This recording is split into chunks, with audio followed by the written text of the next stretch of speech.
Clip number 952۔ اس clip میں آپ قرآن پاک کی سورہ نور کی آیت نمبر 42 سے 44 تک کی تلاوت، ترجمہ اور تفسیر قرآن صراط الجنان سماعت فرمائیں گے۔ بسم اللہ الرحمن الرحیم۔ ترجمہ، اللہ کے نام سے شروع جو نہایت مہربان رحمت والا ہے۔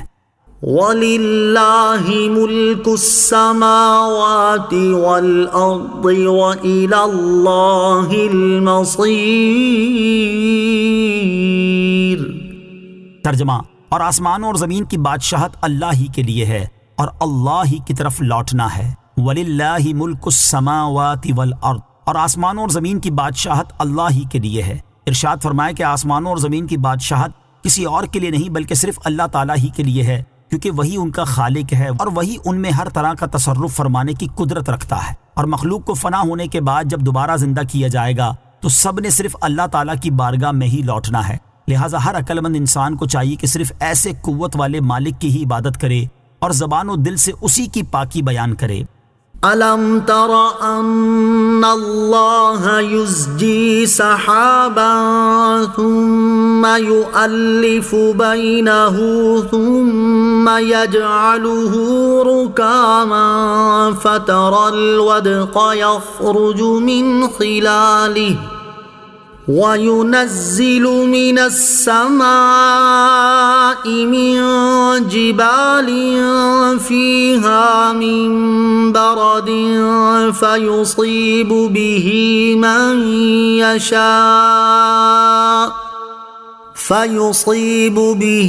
مَن يَشَاءُ وَيَصْرِفُهُ عَن مَّن يَشَاءُ يَكَادُ سَنَا بَرْقِهِ يَذْهَبُ بِالْأَبْصَارِ۔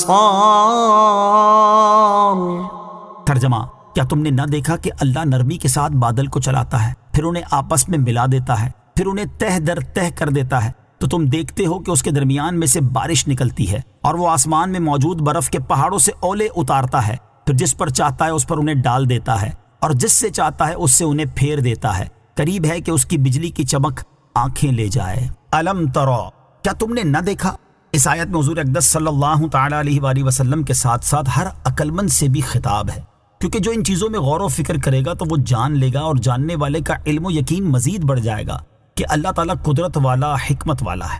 اس آیت کا خلاصہ یہ ہے کہ کیا تم نے نہ دیکھا کہ اللہ تعالیٰ جس سرزمین اور جن شہروں کی طرف چاہے نرمی کے ساتھ بادل کو چلاتا ہے، پھر انہیں آپس میں ملا دیتا ہے اور ان کے جدا جدا ٹکڑوں کو یکجا کر دیتا ہے، پھر انہیں تہ در تہ کر دیتا ہے، تو تم دیکھتے ہو کہ اس کے درمیان میں سے بارش نکلتی ہے اور اللہ تعالیٰ آسمان میں موجود برف کے پہاڑوں سے اولے اتارتا ہے، پھر جس پر چاہتا ہے اس پر ڈال دیتا ہے اور جس کے جان و مال کو چاہتا ہے ان سے ہلاک و تباہ کرتا ہے اور جس سے چاہتا ہے اس سے اولوں کو پھیر دیتا ہے اور اس کے جان و مال کو محفوظ رکھتا ہے۔ قریب ہے کہ اس بادل کی بجلی کی چمک آنکھوں کے نور کو لے جائے اور روشنی کی تیزی سے آنکھوں کو بیکار کر دے۔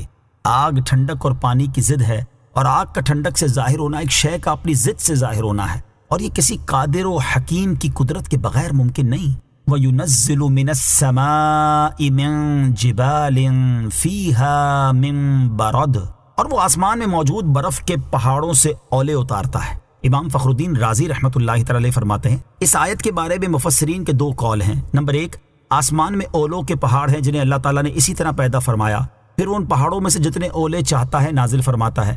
یہ اکثر مفسرین کا قول ہے۔ نمبر 2، آسمان سے مراد حقیقی آسمان نہیں بلکہ وہ بادل ہے جو لوگوں کے سروں پر بلند ہے۔ اسے بلندی کی وجہ سے آسمان فرمایا گیا کیونکہ سما اس چیز کو کہتے ہیں جو تجھ سے بلند ہے اور تیرے اوپر ہے۔ اللہ تعالیٰ اس بادل سے اولے نازل فرماتا ہے، جبکہ پہاڑوں سے بڑے بڑے بادل مراد ہیں کیونکہ وہ بڑا ہونے کی وجہ سے پہاڑوں کے مشابہ ہیں۔ جیسے مال کی وسعت کی وجہ سے کہا جاتا ہے کہ فلاں آدمی مال کے پہاڑوں کا مالک ہے، اسی طرح یہاں بادلوں کو بڑا ہونے کی وجہ سے پہاڑوں کے ساتھ تشبیہ دی گئی ہے۔ اور یہ مفسرین کہتے ہیں کہ اولے جمع ہوا پانی ہے جسے اللہ تعالیٰ نے بادلوں میں پیدا فرمایا ہے، پھر وہ انہیں زمین کی طرف نازل فرماتا ہے۔ مفسرین فرماتے ہیں کہ پہلا قول زیادہ مناسب ہے کیونکہ آسمان ایک مخصوص جسم کا نام ہے اور اسے بادل کا نام قرار دینا مجازی طور پر ہے، اور جس طرح یہ درست ہے کہ اللہ تعالیٰ بادلوں میں پانی رکھے پھر اسے اولوں کی صورت میں نازل فرمائے، تو بلا شبہ یہ بھی صحیح ہے کہ آسمان میں اولوں کے پہاڑ ہوں، اور جب دونوں کاموں کا اللہ تعالیٰ کی قدرت میں ہونا صحیح ہے تو اس آیت کے ظاہری معنی کو ترک کرنے کی کوئی وجہ نہیں۔ یاد رہے کہ امام عبداللہ بن عمر بیضاوی رحمۃ اللہ تعالی نے تفسیر بیضاوی میں علامہ شہاب الدین احمد بن عمر خفاجی رحمۃ اللہ تعالی علیہ نے بیضاوی کی شرح عنایت القاضی میں اور محمد بن مصلح الدین رحمۃ اللہ تعالی علیہ نے تفسیر بیضاوی پر اپنے حاشیے محی الدین شیخ زادہ میں، امام ابو سعود محمد بن محمد رحمۃ اللہ تعالی علیہ نے تفسیر ابو سعود میں، اور علامہ اسماعیل حقی رحمۃ اللہ تعالی علیہ نے تفسیر روح البیان میں دوسرے قول کو اختیار فرمایا ہے کہ یہاں آسمان سے مراد بادل ہیں۔ يقلب الله الليل والنهار إن في ذلك لعبرة لأولي الأبصار۔ ترجمہ: اللہ رات اور دن کو تبدیل فرماتا ہے، بے شک اس میں آنکھ والوں کے لیے سمجھنے کا مقام ہے۔ یقلب اللہ، اللہ تبدیل فرماتا ہے، یعنی اللہ تعالیٰ رات اور دن کو تبدیل فرماتا ہے اس طرح کہ رات کے بعد دن لاتا اور دن کے بعد رات لاتا ہے۔ بے شک بادلوں کو چلانے، ان سے بارش نکلنے، آسمانوں سے اولے برسانے، بادلوں سے بجلی ظاہر کرنے اور دن رات کو تبدیل کرنے میں غور و فکر کرنے والوں کے لیے اللہ تعالیٰ کے وجود، اس کی قدرت اور وحدانیت پر واضح دلائل